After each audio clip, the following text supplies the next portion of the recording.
Yo. Right, Jason Mraz. How you doing? All good today? Yeah, pardon my yawning. Yeah, I'm doing super.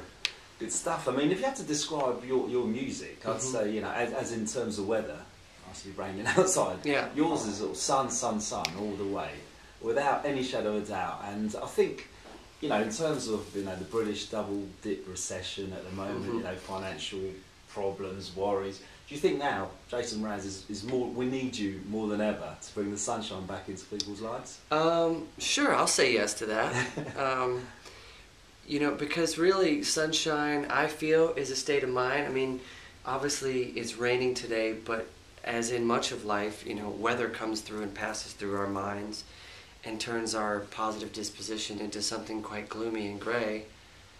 And I find through my own experience that it's important not to identify with that. Like, I don't think it's necessary to always identify with London as being a gray and gloomy city, because we know that it has sunny and beautiful days, and we know that the park gets filled with people laying out in the sun. And so it's important to remember that and not always walk around with your head down. And I try to do that in my music as well. You know, you had said without a shadow of doubt, but really all of my music comes from that shadow of doubt. Because I've experienced melancholy, I've used my just thinking and my projecting onto the world a sunnier disposition so that I don't live in melancholy. You know what I mean? It's so that I don't always live in that gray, so that when the gray does show up, I know it's just passing weather, you know? And it's nothing long term. Positive as a person? Yeah, you wake up in the morning happy, or you know, no, one of these sort of slowly have to get into the day? I slowly ramp up, yeah. Some days I'm like, man, I can't believe it's morning already, you know. I just, well, I love sleeping. I love being in bed, so it is a little hard for me to get up sometimes. But yeah, I'm generally a positive person, yeah. Yeah, I mean, done things like, you know, the Sesame Street type thing. Yeah. How, you know, I mean, obviously it's great online sensation as well, 9 million views there, but how does something like that come about? Do you know, you're asked to do these things, or? Well, Sesame Street I lobbied for. Oh, really? Yeah, I told my publicist years ago, I said, if anything ever, if there's anything you ever went after for me personally, it would be Sesame Street. Like, I grew up watching that show. I'm a huge fan of the Muppets, and I always wanted to visit the street. I always wanted to work with Muppets because I knew that there'd also be an element of, I guess, suspended disbelief or illusion when you're working on that kind of program. And I always loved that. I was a big fan of magic as a kid, and also how that show communicates with an audience through music and through this sort of pretend. That's a show that, I mean, the song even opens up with "Sunny Day, keeping the clouds away." I mean, if anything taught me positive disposition, it was that show, you know. So it was extraordinary to be a part of. Ah, superb.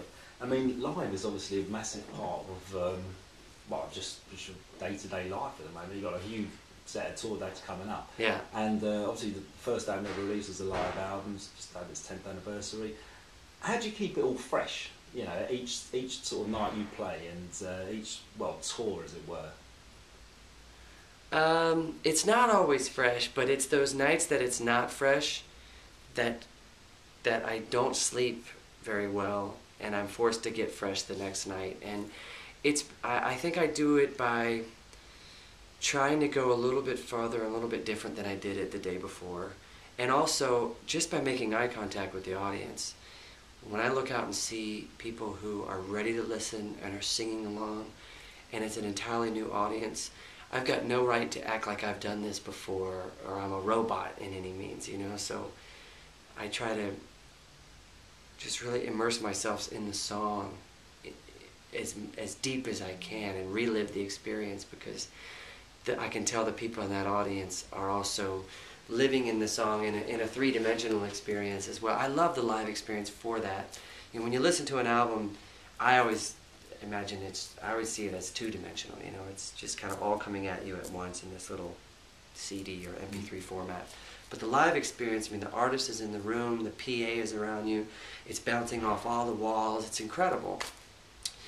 And that to me keeps it fresh, and it keeps it spontaneous, it keeps it a moment-to-moment happening, you know, like the audience is watching and listening in this very moment. You can't go back and if you make a mistake, I love to let the audience in on that, because then it's real. Super fresh. Yeah, it's really happening. Yeah. I mean, you talk about sort of making eye contact, but I know next time you're coming over to the UK, December the 1st, is O2 in the arena. It's 20,000 people. What do you prefer? I mean, obviously you can get a massively great feeling going in a massive venue, but you've also done, you know, obviously just now done the anniversary, sort of more intimate dates. Yeah. Where do you prefer to be? Well, I've done a few arenas over the years, only a handful, and I've done a lot as an opening act, to where I'm learning how to communicate, and I'm letting technology bring me to the back of the room, you know, into those great heights. I know that I obviously can't make eye contact, but thanks to the cameras and the big screens that we have, I put my faith in that technology that it's going to get me there. And I know I'm going to learn a lot this summer in doing all this. You know, we did Royal Albert Hall a couple of years ago, and I remember when my agent booked me in that, my first reaction was, no way, like, how am I going to communicate with everyone in that room? But we did it, and by the end of the night it felt like it was a living room, and everyone was just leaning in, and it was so great. So I trust, and I maybe it's the credit to my audience who comes into it knowing that the music lends itself to this kind of intimacy and this personal experience, that even if we're at the O2, it'll create hopefully a intimate and close connection. Yeah. And I mean, you've worked with loads of different artists across the years, and, you know, co-written with loads of different artists. Is there, you know, who would you, anything coming up that you'd like to tell us about, or who you would like to potentially in the future sort of collaborate with that you haven't already? Well, I've been going back and forth with Graham Nash about working with Crosby, Stills and Nash on a track. Yeah. We've been developing a new cover for a Jimi Hendrix album, which is very cool. And then they recently sang backup for me on a song that I wrote. It didn't make it on this album, but maybe perhaps it'll be on the next album. And in my mind, I've been thinking about guys from that era. You know, I'd love to also work with Neil Young. I'd love to work with Paul McCartney. I recently worked with Willie Nelson and a cat named Milton Nascimento down in Brazil.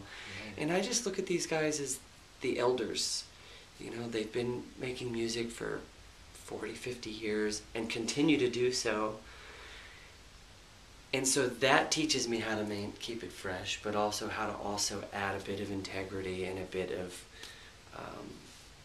necessity to the music, such as speaking about the human condition and speaking about how to not necessarily put the politics in the music, but certainly put what you think is necessary in the music. You know, I believe that those guys are all medicine men.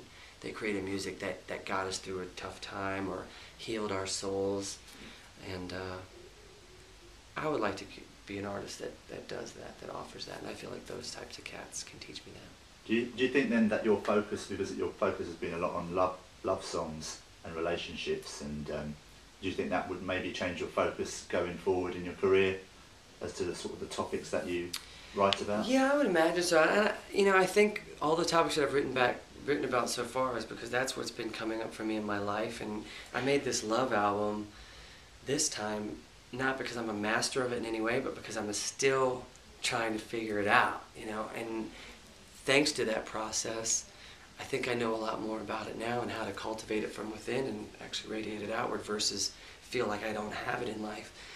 And yeah, I would imagine that in the coming years, you know, as I marry and have kids and start to look at the world in a new way, my music will shift entirely. You know, I don't know exactly what that'll be because I haven't lived that yet, but I can't imagine I'll always sing about love songs and this type of attitude, you know. Plus, over the years, I've written a wealth of material that is steeped in sadness as well. So maybe I'll, you know, it would take a good amount of courage, I think, because I don't want to sell tickets to an album that's depressing. Yeah. You know, I want to invite people to the O2 and bum them out for 2 hours. But there's still something to be said. You know, when I was growing up, as a depressed teenager at times, man, did I love some depressing music, because it was my companion and it really got me through those nights, made me feel like I wasn't alone. So I feel like I have something to contribute with those songs as well. So, so yeah, I imagine my music will shift and transform over the years. Right. I mean, the recent album, obviously, have you been happy with the reception it's received? Of the new album? Yeah. Oh gosh, tremendously. Yeah, because for me it was yet another evolution in pop sound.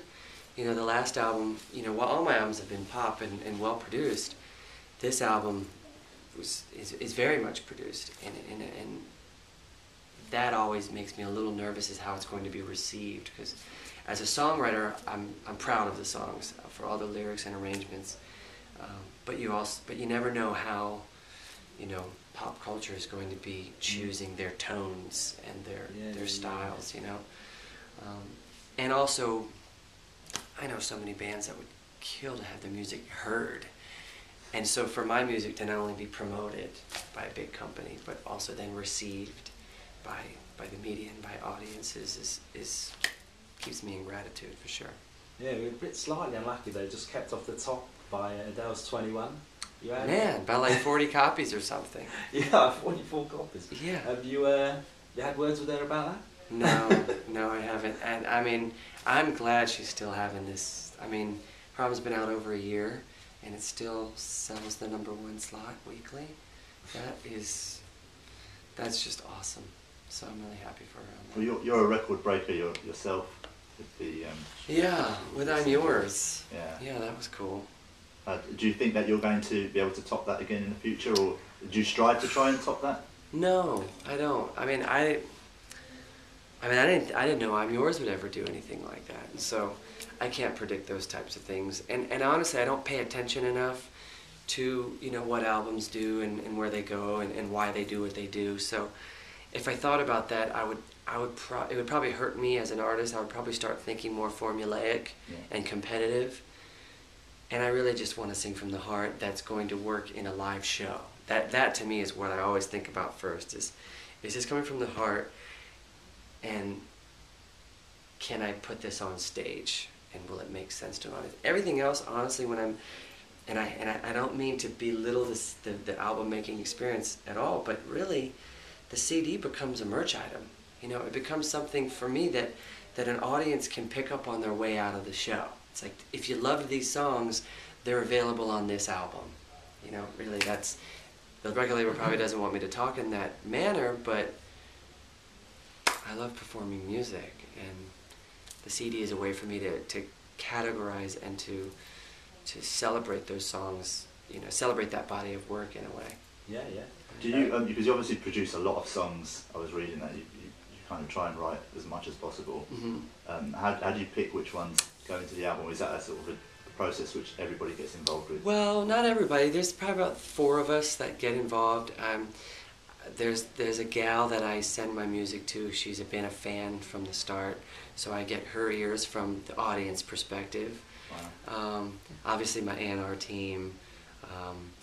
It's funny, I seldom let my management even hear what I'm working on because I don't want too many people telling me yes or no. So it's my A&R team and usually the producer and myself.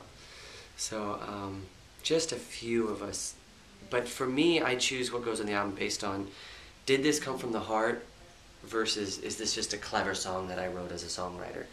So I want songs that are from the heart, and I also want it to be, can it be performed on the stage? Like, is this really going to add something to the show, add a bit of value? There's a lot of songs that were great, but, you know, when you finally get down to the end, you're like, but it's just kind of a clever song, and in that, it's kind of cheesy, and I don't want to sing that night after night after night. Yeah, that's really how I end up getting to where I get on the albums.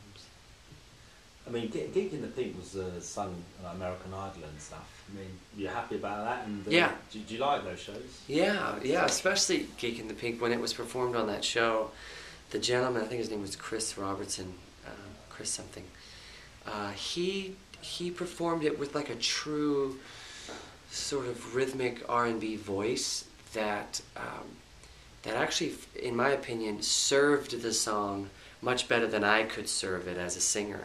I enjoyed writing it as a songwriter. I try to write a variety of styles, and in my, about a decade ago, I loved writing rap a lot, and that song especially. And but when you see that song or other songs covered on idol programs, or even just covered on YouTube or at a karaoke bar, it's the greatest honor for a songwriter, because even myself, like especially a song like I'm Yours, when I take it to the stage, I'm Yours exists now in the world for anybody to cover and for people to listen to in a variety of ways, that I feel like even I'm covering it, that it's up to me to then do a great rendition of it nightly. Because as a songwriter, you release the song into the world, and it's for anyone to interpret and sing. So when people do that, it's like it's the highest honor for a songwriter to have someone else want to put that in their mouth and make their own version of it. I mean, if your life hadn't unfolded successfully as it has, would you consider, doing these sort of reality TV shows? Yeah, I don't know. Probably, because I do love singing a lot, and it was the joy of singing that led me down the path of writing. Because when I first got started, I wanted to sing, so I joined chorus, I joined drama, and outside of high school I thought I would just pursue musical theater. But I suddenly saw how competitive that was, and I started playing guitar around the same time and thought, no, I'll just make up my own words. Which was also competitive, yet by making up my own words and singing from the heart, it was less competitive, because all I had to do was be myself. And I guess had I not had great teachers and great people pushing me down the path of writing, and if I never found a voice through writing, I may have tried those, competition shows. But thanks a lot for your time, by the way. It's been an absolute pleasure. No worries, thanks. For some music news watchers that haven't, totally got into yet, what sort of 3 songs would you say, right, this defines me, check these ones out? Wow. Of my own songs? Yeah. Well, I like to think that my entire body of work defines me. It's hard to think that any certain song defines me, but I would ask people to check out, probably off the new album, because that's where I'm really resonating right now, but I would say check out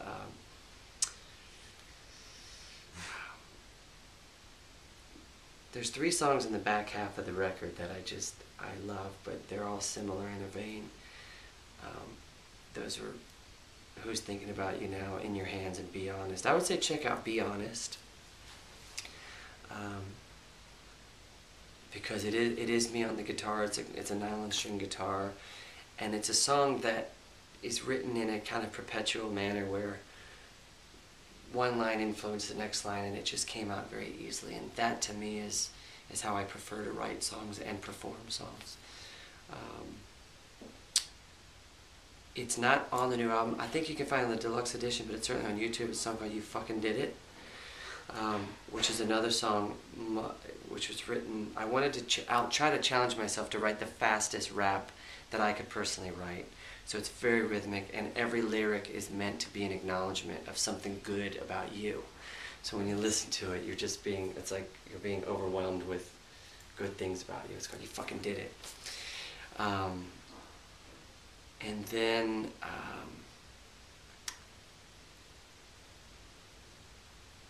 then I would probably say, listen to I Won't Give Up. I mean, people often associate me with this reggae sunshine thing, and I think that's because I'm Yours spent so much time on the radio. But I've probably only had 3 or 4 reggae-esque type of tunes. However, I've had lots of tunes that are in that sort of power to the people and sunshine and things that are often associated with reggae. But I Won't Give Up is really about how you return to the light from your shadows of doubt. And that is where all my positivity comes from. It's always about pushing yourself, and even when, especially when you're down, is to push yourself to pick back up. So I will listen to I Won't Give Up, You Fucking Did It, and Be Honest. Those are three different, I think, styles and that talk about challenging yourself, getting outside of yourself and acknowledging others in your life, and then also Be Honest is about intimacy and just kind of breaking it down one-on-one with someone. Fantastic. Anything else you'd like to say to Music News watchers? Music News watchers, thank you for watching Music News, because there's a lot of shitty news out there, but Music News is great news. Fantastic. We're going to use that on a separate clip as well. Thanks a lot. Thank Pleasure you. meeting you.